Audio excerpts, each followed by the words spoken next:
Primera de Tesalonicenses, el verso 1 del capítulo 5 dice así: pero acerca de los tiempos y de las ocasiones, no tenéis necesidad, hermanos, de que yo os escriba, porque vosotros sabéis perfectamente que el día del Señor vendrá así como ladrón en la noche, que cuando digan paz y seguridad, entonces vendrá sobre ellos destrucción repentina, como los dolores a la mujer encinta, y no escaparán.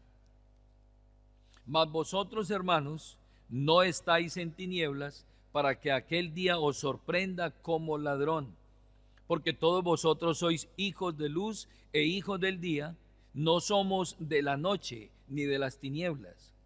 Por tanto, no durmamos como los demás, sino velemos y seamos sobrios. Pues los que duermen, de noche duermen, y los que se embriagan, de noche se embriagan. Pero nosotros, que somos del día, seamos sobrios, habiéndonos vestido con la coraza de fe y de amor, y con la esperanza de salvación como yelmo. Porque no nos ha puesto Dios para ira, sino para alcanzar salvación por medio de nuestro Señor Jesucristo, quien murió por nosotros, para que ya sea que velemos o que durmamos, vivamos juntamente con Él.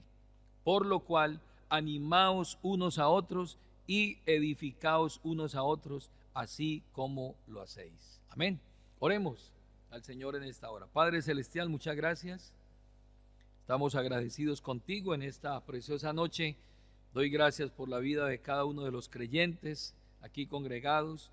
Oramos también por todos los que se conectan a través de los medios digitales y todos los que van a escuchar tu palabra, Señor, a través de este mensaje.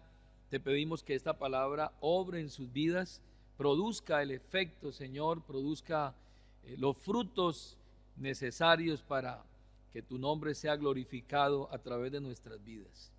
Gracias, Señor, por este momento. Te pido, Señor, que tú seas guiando nuestros pensamientos, nuestras palabras, Señor, para edificación de tu iglesia. Lo pedimos en el nombre de Jesucristo. Amén. Vamos a meditar en esta noche, teniendo en cuenta el título de esta reflexión: sabemos perfectamente que el día del regreso del Señor llegará. Es una certeza que tenemos. Es una certeza que el apóstol quiere infundirle a los creyentes de esa congregación, de otras congregaciones de la época, pero también a nosotros. Por eso quedaron plasmados estos textos en las Escrituras. El teólogo Gerald Stranton dice en cierta ocasión, hablando del advenimiento de Cristo, la segunda venida, dijo: cuando las Escrituras establecen la venida del Señor Jesucristo, hablan de ello como la esperanza, como el estímulo y el consuelo del pueblo peregrino de Dios. Y es por su aparición que se les instruye a los creyentes a velar y a esperar. Y es por esa expectativa de su pronto regreso que se les anima a vivir con toda pureza. Es decir, es una expectación que nos lleva a nosotros, como dice el apóstol Juan, a vivir en pureza. Pues todo aquel que tiene esa esperanza en Él se purifica así como Él es puro, hablando de la segunda venida del Señor o del regreso de Él. Y continúa diciendo el escrito: es con el conocimiento de que se reunirán con los difuntos en el regreso de Cristo que se les exhorta a consolarse unos a otros. Era la expectación y era el consuelo de los tesalonicenses. La esperanza del regreso de Cristo no solo es una fuente de consuelo y de estímulo para los creyentes, sino también es un incentivo muy definido para el servicio y para la vida santa. Nos estimula a vivir sirviéndole a Dios, ocupados en la obra. Jesús dijo: entre tanto que el día dura, yo debo ¿qué? Trabajar. Había una expectación. El Señor sabía que él iba a estar aquí en este mundo por poco tiempo y que debía regresar. Y lo mismo el apóstol Pablo y los apóstoles tenían la expectativa, el sentido de urgencia en su ministerio, porque sabían que el tiempo era corto para hacer la labor. Así de que el hecho de que Cristo vendrá de nuevo y que su venida puede ser muy pronto, ha sido durante mucho tiempo la principal esperanza del pueblo de Dios. Cierro el comentario. Entonces note usted, hermano, que la venida del Señor es lo que nos motiva, nos exhorta a velar y a estar expectantes, pero también nos exhorta a estarnos consolando unos a otros, animándonos unos a otros. Entonces, no simplemente es el Señor viene, es lo que implica las consecuencias, los resultados de esa expectativa, de saber que el Señor viene pronto para nosotros esperarle. Vamos a hablar hoy de 3 puntos en estos textos. Vamos a extraer de aquí 3 puntos importantes para que analicemos. El primero de ellos es un recordatorio apostólico. En estos textos vamos a ver cómo el apóstol Pablo va a hacerles una recordación a esos creyentes que ya sabían acerca del tema, pero ahora lo que va a hacer es a recordarles. Lo segundo es lo que los incrédulos ignoran. En los textos anteriores vimos cómo el apóstol le habló a los creyentes para mostrarles las bendiciones que vendrían, pero ahora en estos textos él se va a referir a los incrédulos y lo que va a suceder con ellos. Y número 3, lo que los creyentes debemos ya saber respecto a la venida del Señor. Iniciemos entonces mostrando que en estos versículos lo que el apóstol está haciendo es un recordatorio apostólico. Les está recordando a ellos. Verso 1. Pero acerca de los tiempos y de las ocasiones, no tenéis necesidad, hermanos, de que yo os escriba, porque vosotros sabéis perfectamente que el día del Señor vendrá. Ellos ya lo sabían. Pablo ya había estado en esa iglesia. Como todos sabemos, él tuvo que salir de allí por la persecución, por las acechanzas. Pero él ya les había hablado a ellos acerca del tema. Ahora les envía esta carta para recordarles a ellos respecto a la venida del Señor. Ya les había repetido lo mismo respecto al amor fraternal. Mire lo que dice allí en el versículo 9 del capítulo anterior, del capítulo 4. Él utiliza la misma expresión en el verso 9. Dice, pero acerca del amor fraternal no tenéis necesidad de que os escriba, porque vosotros mismos habéis aprendido de Dios que os améis unos a otros. Entonces ya les había dicho, ustedes saben, porque han sido enseñados por Dios, de amarse unos a otros, de tener comunión unos con otros. Pero ahora les va a decir exactamente lo mismo respecto a la venida del Señor. Pablo pasa de hablar de las bendiciones espirituales que ellos recibirían en el momento en que el Señor aparezca. Les había dicho que los muertos en Cristo resucitarían primero, que luego ellos que habían quedado serían transformados para encontrarse con ellos en las nubes y así estar para siempre con Él. Que el Señor mismo vendría por ellos y que con voz de mando, con voz de arcángel y con trompeta de Dios descendería de los cielos y entonces inmediatamente los atraería a ellos mismos. E hizo que eso avivara la esperanza en ellos y que con eso ellos se animaran. Pero ahora él va a pasar en este capítulo, después de haberles hablado de la esperanza, para mostrarles el juicio de los no creyentes, lo que va a ocurrir con los no creyentes.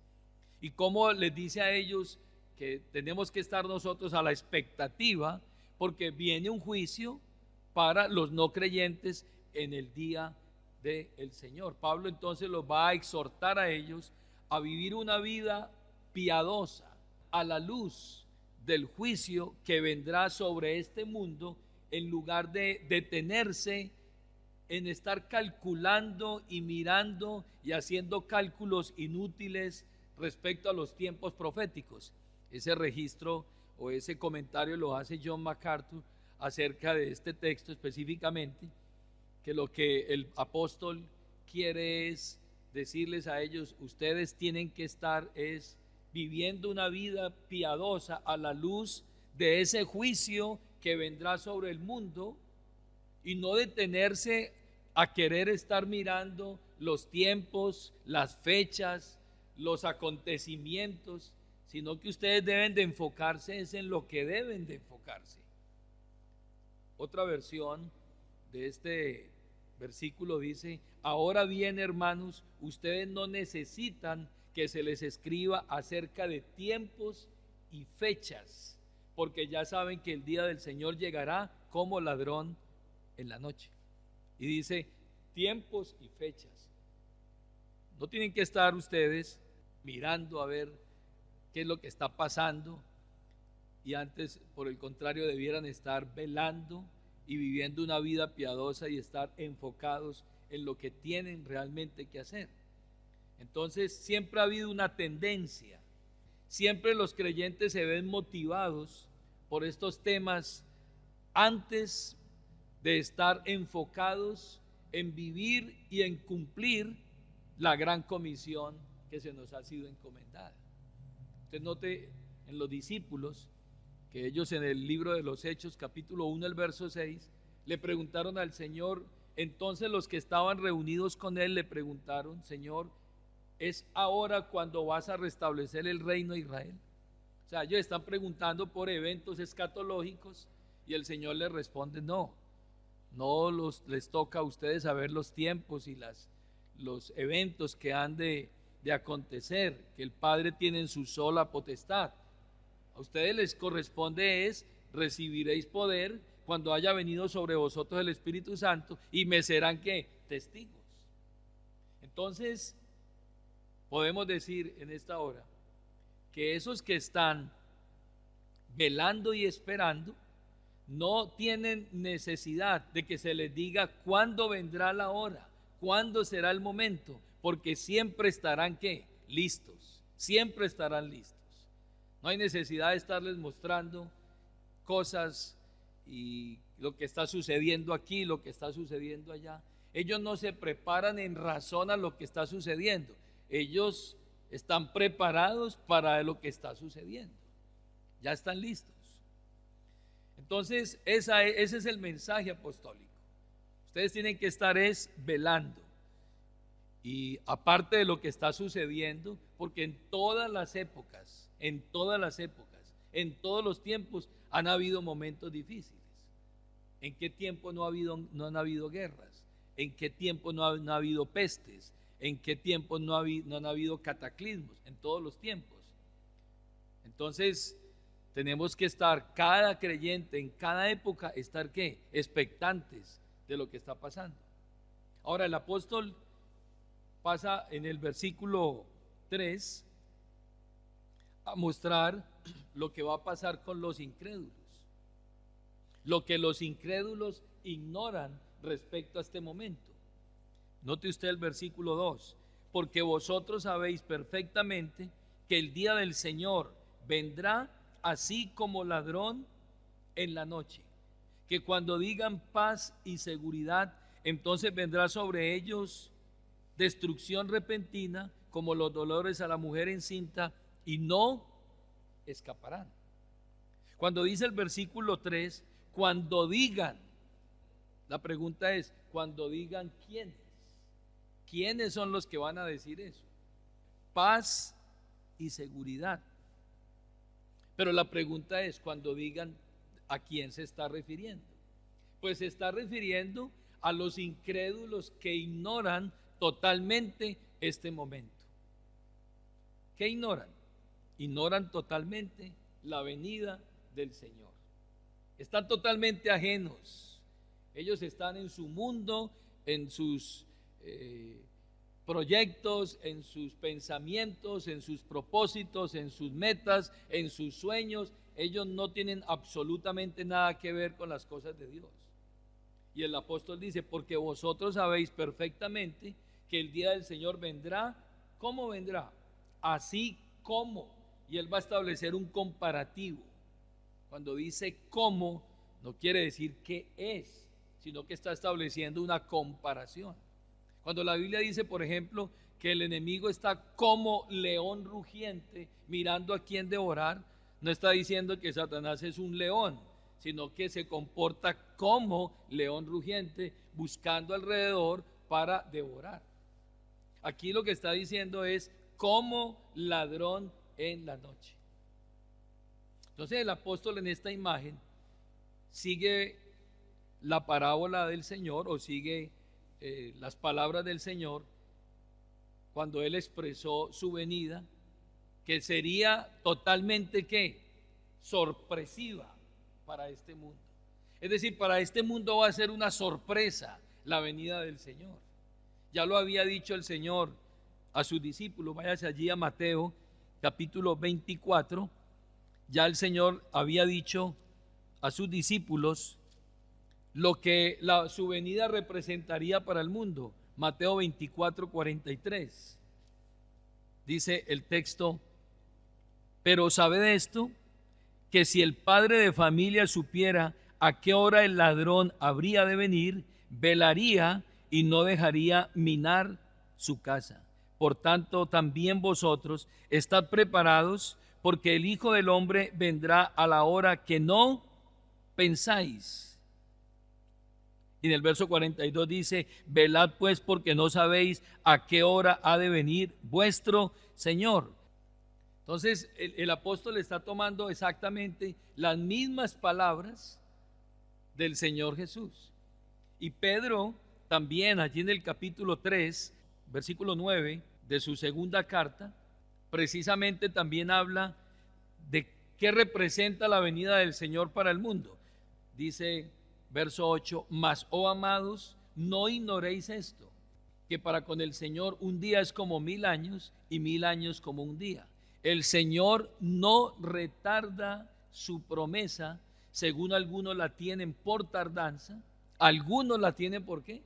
Por tardanza, sino que es paciente para con nosotros, no queriendo que ninguno perezca, sino que todos procedan al arrepentimiento. Pero el día del Señor vendrá como ladrón en la noche, en la cual los cielos pasarán con gran estruendo, y los elementos ardiendo serán deshechos, y la tierra y las obras que en ellas hay serán quemadas. Pero, dice más adelante, verso 13: pero nosotros esperamos, según sus promesas, cielo nuevo y tierra nueva, en los cuales mora la justicia.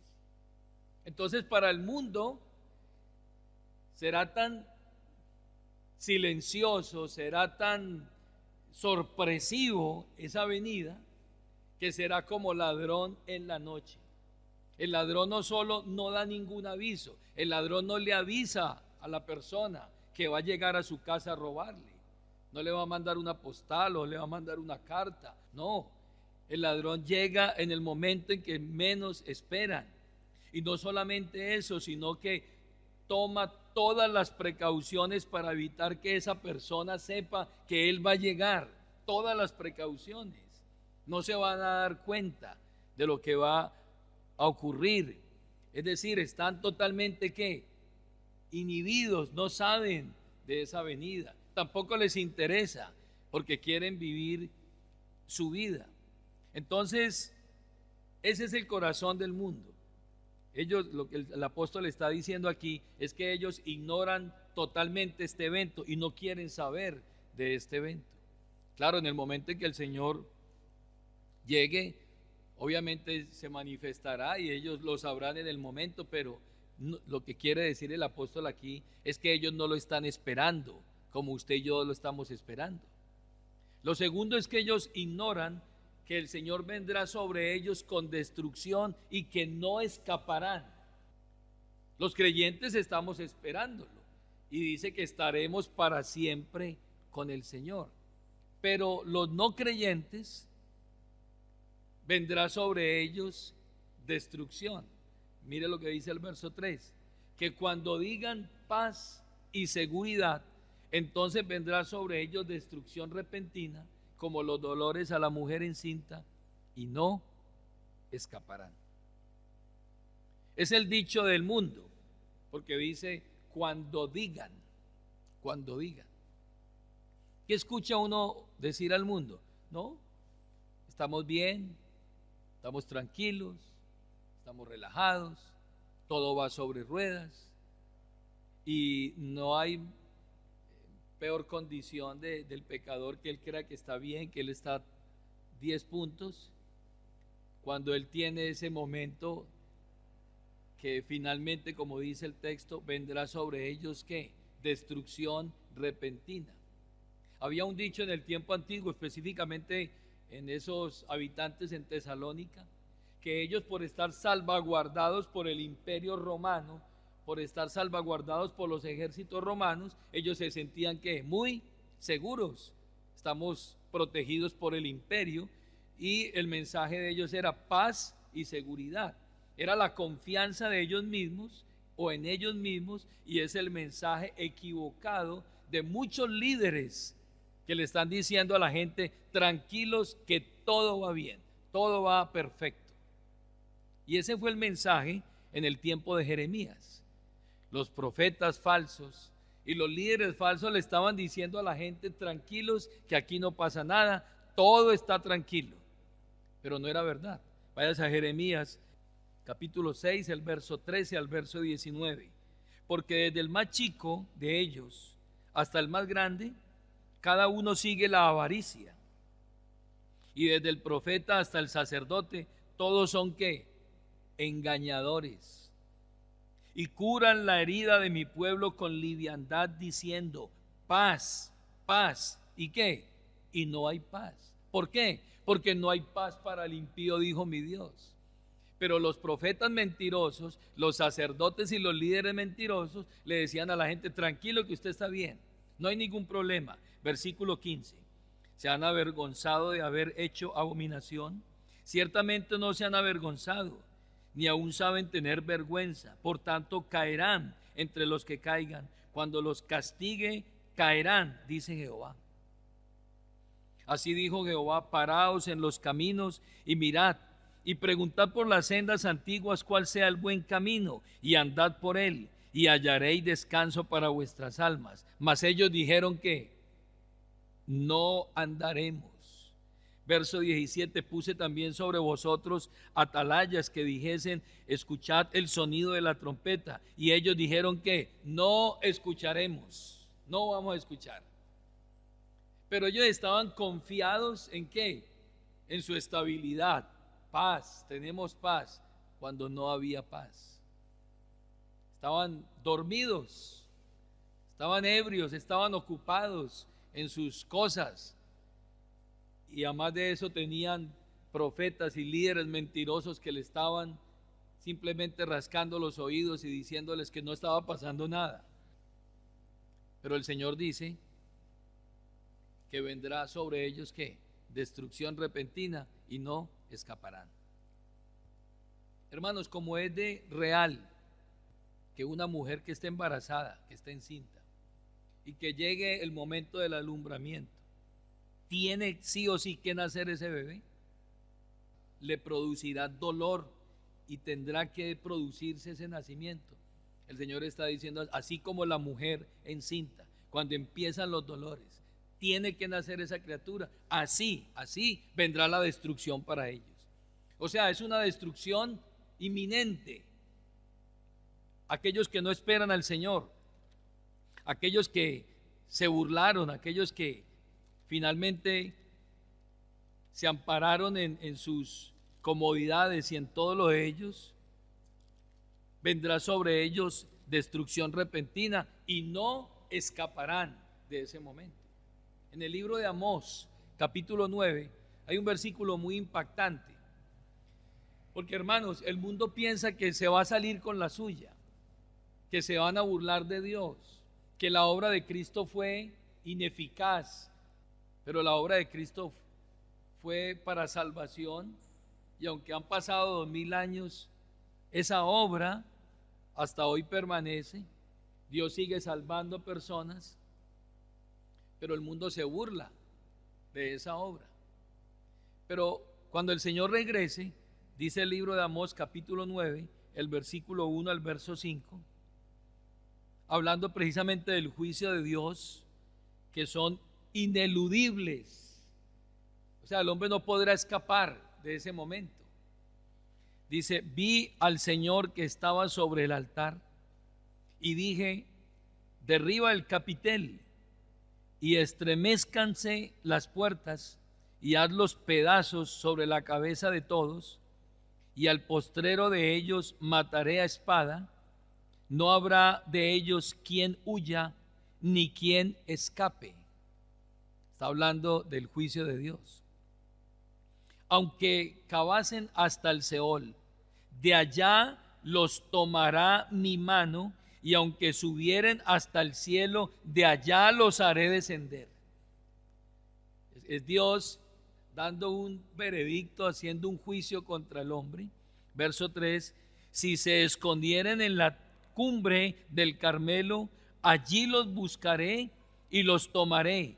Y aunque se escondieren delante de mis ojos en lo profundo del mar, allí mandaré a la serpiente y los morderá. Verso 4, y si fueren en cautiverio delante de sus enemigos, allí mandaré la espada y los matará, y pondré sobre ellos mis ojos para mal y no para bien.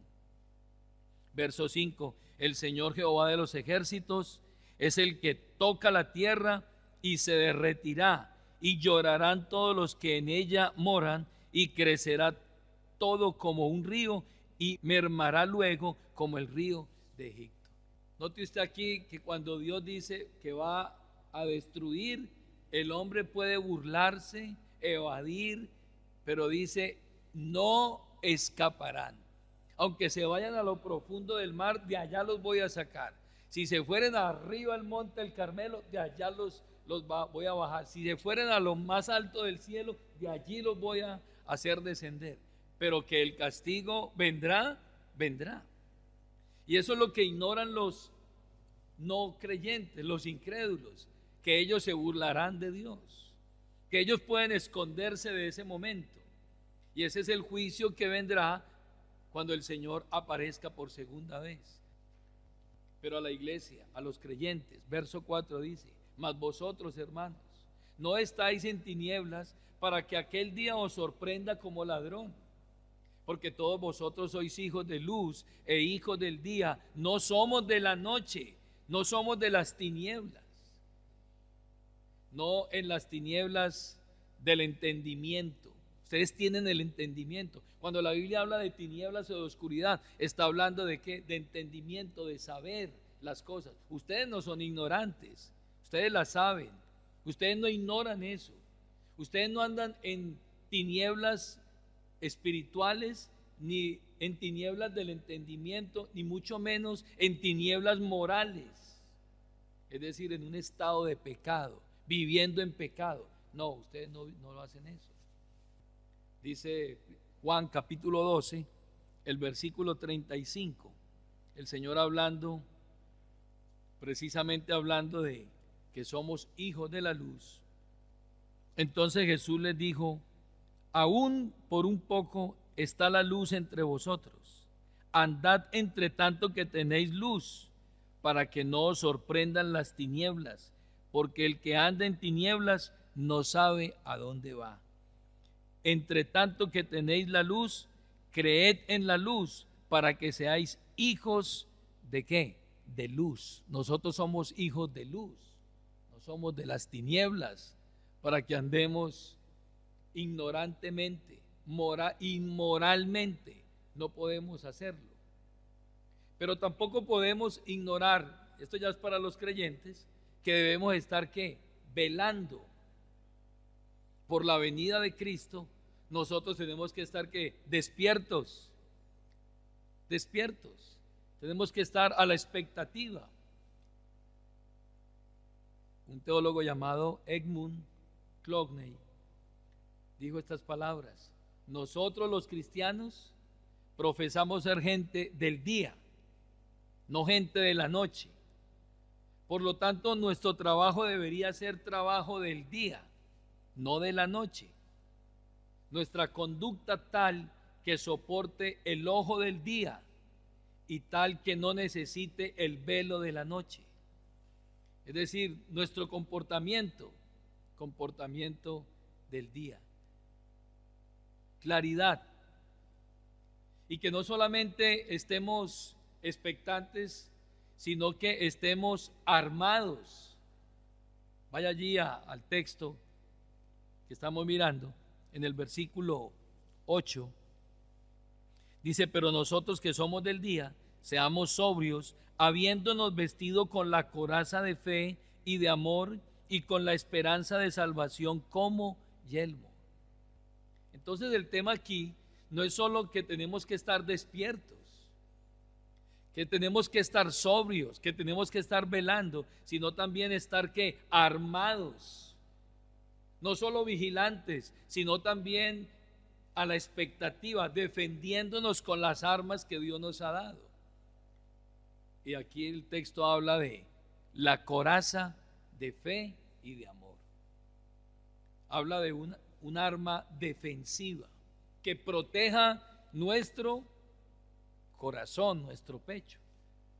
Los soldados se ponían la coraza para proteger vísceras, espalda y todos los órganos fundamentales del cuerpo, pero también el corazón, para que una saeta no llegara hasta su corazón y matara a ese soldado. Entonces usaba ¿qué? Una coraza. Tenía un escudo, pero al voltear podían asaetear su espalda y por eso se ponían ¿qué? La coraza en su parte frontal y atrás para proteger. Y no solamente eso, colocaban el yelmo en su cabeza. Y aquí habla del yelmo de la esperanza.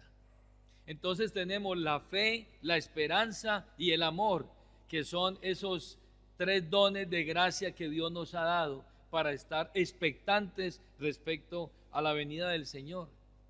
¿Por qué? Porque la cabeza necesita ser guardada del error, los pensamientos, pero el corazón necesita ser guardado del pecado. Sobre toda cosa guardada, guarda ¿qué? Tu corazón, porque de él mana la vida. Ahí está entonces la cubierta del Hijo de Dios, que está velando, pero también está ¿qué? Armado, está protegido con la coraza, con el yelmo y con la armadura de Dios. Finalmente, en el versículo 11, nos dice, por lo cual animaos unos a otros y edificaos unos a otros, así como lo hacéis. Note usted que el apóstol está terminando de la misma manera como terminó el capítulo 4 en el verso 18. Por tanto, alentaos los unos a los otros con estas palabras. Vuelve y les dice a ellos, por lo cual animaos unos a otros y edificaos unos a otros, así como lo hacéis.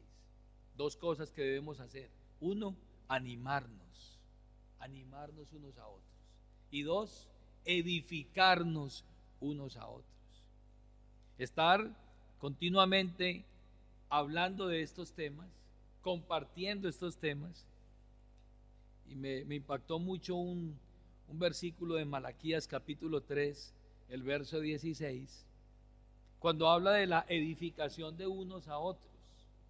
Edificar quiere decir construir sólidamente una casa, poner esos cimientos fuertes. Y cuando el apóstol dice anímense, edifíquense, compartan esto, el capítulo 3 de Malaquías, allí el último libro del Antiguo Testamento, dice el verso 16, entonces los que temían a Jehová hablaron cada uno a su compañero, y Jehová escuchó y oyó, y fue escrito libro de memoria delante de él para los que temen a Jehová y para los que piensan en su nombre. Los que temían a Dios, ¿qué hicieron? Hablaron cada uno a su compañero. Y dice que fue escrito libro de memoria delante de Él. Tenemos que alentarnos con estas palabras, con esta expectativa, alentándonos constantemente, sabiendo que el Señor ha prometido regresar por nosotros en cualquier momento. Les invito a estar en pie, por favor. Tenga la bondad. Que seamos fortalecidos. Al mundo le espera un momento muy difícil. La venida del Señor no será para ellos un gozo, una alegría. Será un momento de destrucción, de tristeza, de llanto, de crujir de dientes, pero para el pueblo de Dios no. Será el momento más glorioso, será el momento más de mayor alegría y gozo espiritual para nosotros. Pero se nos exhorta, hermanos, en esta noche para que estemos velando y estemos armados con la fe, la esperanza y el amor, porque a cualquier momento, como Él prometió, Él aparecerá. Y que con esas palabras nos animemos unos a otros, nos edifiquemos unos a otros y nos consolemos unos a otros. Oremos. Padre, te damos gracias en esta noche por tu palabra que es viva y eficaz. Gracias, Padre, por esta palabra que nos conforta, que nos alienta, que nos anima, que nos exhorta también para estar viviendo como hijos de luz, como quienes vivimos a pleno día y no como quienes viven y se embriagan y permanecen en las tinieblas, que están totalmente ajenos a la voluntad de Dios, al propósito de Dios, que finalmente recibirán su recompensa, recibirán el castigo y, como dice tu palabra, no escaparán. Pero, Señor, nosotros tenemos una esperanza en la venida de tu Hijo, que podremos contemplarle cara a cara y que seremos transformados juntamente con los que murieron en el Señor, durmieron en el Señor, para recibir al Señor en las nubes y estar para siempre con Él. Todo aquel que tiene esa esperanza en Él se purifica así como Él es puro. Gracias, Padre, por tu palabra que nos exhorta y nos alienta en esta noche. Lo pedimos en el nombre de Jesucristo. Amén.